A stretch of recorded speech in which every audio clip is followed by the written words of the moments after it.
Hello there YouTube, it's Cooler King here. I apologise for the crude video on my mobile phone. I'm currently having trouble with my video camera. This is a video about the Outwell Comfort 2400 DIY hammock underquilt. Obviously this is what I started off with. It's quite a large sleeping bag.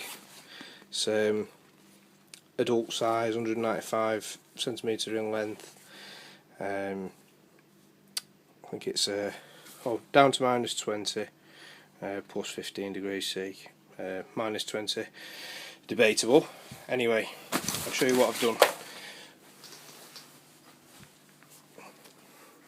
As you can see, that's the full length of the sleeping bag minus the hood.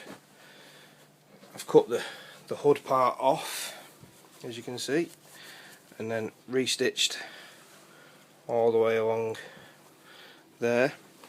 And then what I've done is I've sewn and an old Carrymore rucksack. I've took the webbing off that and sewn it at various points. I think in total of these lugs I've used 25, I think it was.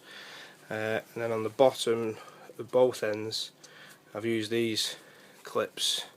This will be the bottom of the hammock, just in case I need to give it an extra pull, keep it a little bit taut along the bottom. On the top part, at the moment I've just found out that the cord stops that I've bought are a bit too small for the large diameter bungee shock cord that I've bought. This is 5mm shock cord, and these are actually 7 or 8mm, and I can't fit the two in. I don't want to ram it in. They're just there for effect, but they're of a similar length at the end there, so I can use a carabiner clip, in theory, to clip it up to my carabiner on my hammock that goes to the webbing straps. I've left the zip on the sleeping bag for two reasons.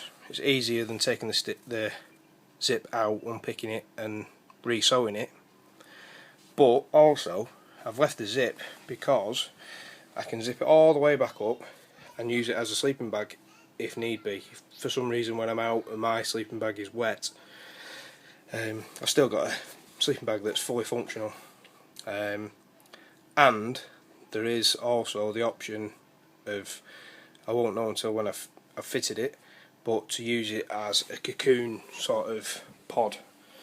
As you can see, again at this end, exactly the same. They've just come a bit loose, but they're both the same length. That's for the top part that will run along the side of the hammock, and this is the side that will run over the hammock. How I'm going to do this is probably undo it each time and tie it on, and the hammock will just pass through the bottom there when it's open. I was going to cut a hole in this area here, but I've decided not to until I've done a first fix. And there's the other plastic lug that I was just going to use a bungee cord or paracord just to flip it up. And then one more little ingenious idea that I had: the extra material off the hood part at the top I've made into a little bit of a pocket, double lined, and I've put a little keeper thing on, if we can grab it, a little keeper sort of clip. Mainly I'm left-handed, that'll be on the left hand side. If I use the traditional head end as the head end, just to put my car keys in or whatever's in my pocket when I'm getting in bed, that's relatively safe. That's about it really. Hope you enjoyed it. I hope it was a bit informative for you. I know it's not the best being on my phone, but as I've just finished it, I wanted to show you. There'll be a video coming soon of it installed and going over what I've changed with the bungee cord situation.